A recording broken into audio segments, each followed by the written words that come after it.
यदा यदा हि धर्मस्य ग्लानिर्भवति भारत अभ्युत्थानम धर्मस्य तदात्मान सदाम्यहम्। यानी जब जब धर्म की हानि हुई है तब तब भगवत ध्वज सामने आया है और जैतारण के अंदर इतिहास रचेगा एक बार भगवत ध्वज।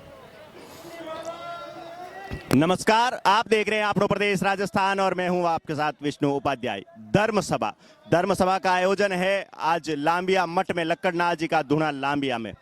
लक्ष्मण नाथ जी, योगी लक्ष्मण नाथ जी जो संत है, नाथ संप्रदाय के हैं, उन्होंने निर्दलीय चुनाव मैदान में होने की घोषणा की है। वर्तमान विधायक के लिए भी एक बहुत बड़ी बात रहेगी, क्योंकि बाबा जी का निर्दलीय चुनाव मैदान में होना बहुत ही मायने रखता है और क्षेत्र की जनता का जो स्नेह है वो तो आप देख ही रहे हैं। कैमरामैन से कहूंगा ये महिलाएं, ये बुजुर्ग, ये युवा सब दिखाएं और कैच करें। ये बहुत ही रोमांचक दृश्य हो गया है। बुलडोजर की व्यवस्था यहाँ पर की है और भगवा ध्वज लहरा रहा है। जो भारतीय जनता पार्टी भगवा ध्वज को लेकर सत्ता में है, जो भगवा ध्वज के तले चुनाव लड़ती है और हिंदूवादी छवि की पार्टी कही जाती है, भारतीय जनता पार्टी हिंदुओं की पार्टी कही जाती है, उस पार्टी द्वारा वर्तमान विधायक को टिकट देना और योगी जी का यहाँ लांबिया मठ से जो आगाज करना निर्दलीय चुनाव में बहुत ही गजब का मुकाबला आप कह सकते हैं। पता नहीं क्यों वर्तमान विधायक और महाराज श्री के बीच में क्या है, जिस प्रकार वो चुनावी तैयारियां कर रहे हैं और वर्तमान विधायक भी रूठे को इधर उधर घूम रहे हैं, मना रहे हैं। लोगों का कहना है पार्टी के अधिकतर अधिकारी उनकी मीटिंगों में नदारद रहते हैं। हमारे बीच क्षेत्र की जनता है, उनसे भी जानेंगे और क्या कहना चाहते हैं। सबसे पहले सर्वप्रथम बात करूंगा मैं जो पत्रकार है प्रवीण लक्ष्यकार, उनसे कई बार आपका सामना हुआ भी होगा और लोग ये भी कहेंगे कि ये तो दुर्विरोधी है, लेकिन जनता है, क्षेत्र की जनता में ये भी आते हैं, इनका भी वक्तव्य लेंगे। जी नमस्कार। उपाध्याय जी, आपने मेरे पहले 2 इंटरव्यू कर चुके हैं 1 to 1। जो सवाल मैंने पूछे अभी तक स्थानीय नेता को हो चाहे विधायक को हो, जो उम्मीदवार है बीजेपी से, उनके जवाब नहीं आए हैं। उनके कुछ चमचे, चपड़गंजू कहूंगा, ये भाषा मुझे अब इस्तेमाल करनी पड़ रही है, क्योंकि उनका जो गिरता स्तर वाणी का वो इतना निंदनीय हो गया कि कल उनके विधायक सेवा केंद्र पर एक मीटिंग रखी गई भारतीय जनता पार्टी की। उसमें उनकी मौजूदगी में एक समर्थक ने लक्कड़नाथ जी, बाव जी को लेकर जो अमर्यादित भाषा का उन्होंने जो प्रयोग किया, उसके बाद मुझे नहीं लगता कि जैतारण विधानसभा क्षेत्र के समस्त हिंदुओं को अब उनको ईंट का जवाब पत्थर से देना होगा और भाषा पे संयम रखते हुए बिल्कुल 25 नवंबर को, आने वाली 25 नवंबर को लक्ष्मण नाथ जी महाराज को जो भी चुनाव चिन्ह मिले उसका ईवीएम मशीन में बटन दबाकर इस बात का जवाब देना होगा। बिल्कुल, तभी हमारी ये विरोध करने की बात सफल साबित होती हुई दिखाई देगी। जी अगर बात करूं मैं 25 नवंबर से पहले की, जो क्षेत्र की जनता में जो बातें उठकर आ रही है, मैं घूमता हूं, मैं सुनता हूं, तो पहली बात तो इसका मैं क्लियर कर दूं कि जो विधायक सेवा केंद्र में जो वक्तव्य दिया गया, सार्वजनिक रूप से सोशल मीडिया के माध्यम से वर्तमान विधायक ने माफी मांगी है। दूसरी बात, माफी मांगने की बात उपाध्याय जी, मैं बोलता हूं कि मैं भारत माता को गाली बोल दूं और फिर माफी मांग लूं, ये कतई संभव नहीं। हमारे आराध्य के लिए जो अमर्यादित भाषा का प्रयोग हुआ, उसका जवाब 25 नवंबर को एक बार फिर कह रहा हूं जैतारण की जनता देगी। जी 25 नवंबर से पहले की बात करता हूं, फिर पहले की बात करूंगा।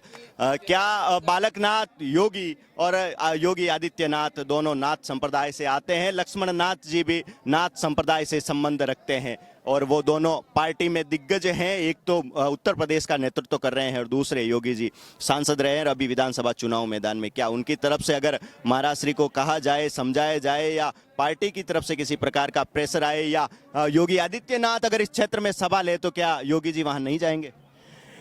आपने योगी जी की बात की, अच्छा सवाल है और विरोधी खेमे में ये सवाल खलबली करता हुआ दिखाई दे रहा है। उन लोगों की तरफ से ये बातें उठ रही है। मैं आपको कह रहा हूं, कार्यकर्ता के पीछे पूर्व कभी नहीं लगता है। कार्यकर्ताओं की मंशा है कि लक्ष्मण नाथ जी योगी महाराज जैतारण विधानसभा से चुनाव लड़ेंगे, इनको ये पूरी जनता भारी मतों से जिताएगी। और मैं आपको एक बात बोल दूं कि प्लीज, एक बात मैं आपको फिर बोल दूं कि न तो योगी जी किसी को बैठाने की बात करेंगे, न बालकनाथ जी, क्योंकि वो जहां से भी, वो लोग भी जहां से चुनाव लड़ते हैं तो उनको यही कार्यकर्ता जिताने का काम करते हैं। जी, बात करूं मैं पार्टी भारतीय जनता पार्टी की, संबंध दोनों ही दोनों का चोली दामन का साथ है, दोनों एक दूसरे से संबंध रखते हैं। क्या वर्तमान विधायक पार्टी की नीतियों के अनुसार उन्होंने कार्य नहीं किया? क्या वर्तमान विधायक हिंदुत्व के एजेंडे को लेकर नहीं चले? क्या क्या कहना चाहते हो इस बारे में आप? उपाध्याय जी, रही बात भारतीय जनता पार्टी की, यहाँ पर इस बार विधानसभा का टिकट देने को लेकर जितने भी सर्वे हुए, जितने भी एजेंसियों ने सर्वे किए, उसके अंदर स्थानीय विधायक का कहीं भी उसमें रोल नहीं गया है। कार्यकर्ताओं में रोष था, 5 साल तक कार्यकर्ताओं की सुनवाई नहीं हुई। जब लगातार कई मंचों पर इस बात को पार्टी के फोरम पर रखा गया, उसके बाद भी इस ऐसे अहिरावण को भारतीय जनता पार्टी ने मैदान में उतारा है। तो मैं आपको एक बात फिर याद दिलाना चाहूंगा कि पार्टी के संस्थापक दीनदयाल उपाध्याय जी ने कहा है कि यदि पार्टी का शीर्ष नेतृत्व भी कभी कभी हो सकता है कि अंधेरे में रहकर गलत फैसले करते, तो उन फैसलों को बदलने का हक और अधिकार कार्यकर्ता का है। तो इस बार कार्यकर्ता इस फैसले को बदलेगा। और विरोधी ये कहते हैं कि वो यदि निर्दलीय जीतकर कांग्रेस में चले जाएंगे, तो मैं कह रहा हूं, ये पार्टी का पूरा कार्यकर्ता कह रहा है वो जीतेंगे, भारतीय जनता पार्टी का समर्थन करेंगे, इसमें कोई दो राय नहीं। लोग ये भी सुनने में आ रहा है, ये भी सुनने में आ रहा है कि महाराज श्री को कांग्रेस द्वारा पैसे मिल गए। क्या कहना चाहोगे?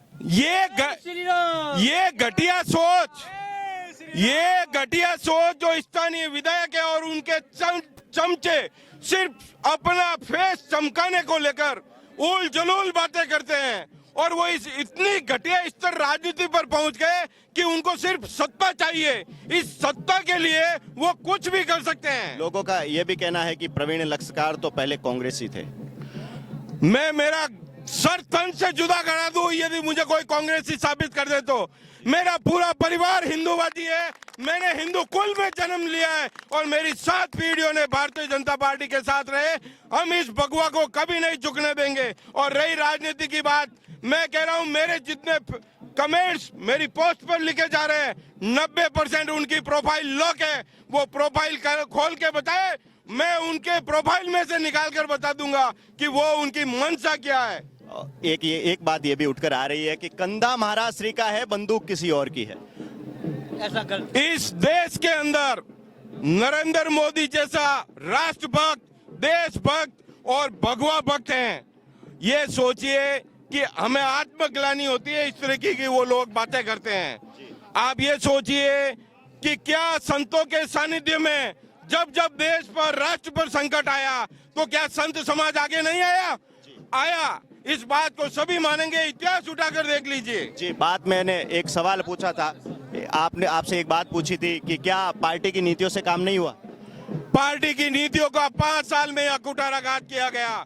जैतारण विधानसभा के अंदर आप ये देखिए कि पार्टी संगठन को दरकिनार किया। बाबा बालकनाथ का जब कार्यक्रम था, पार्टी के अधिकृत स्थल पर नहीं जाने दिया इन हुड़दंगियों ने, और अपने तथाकथित बीजेपी के विधायक ने अपने स्थल पर लेकर गए।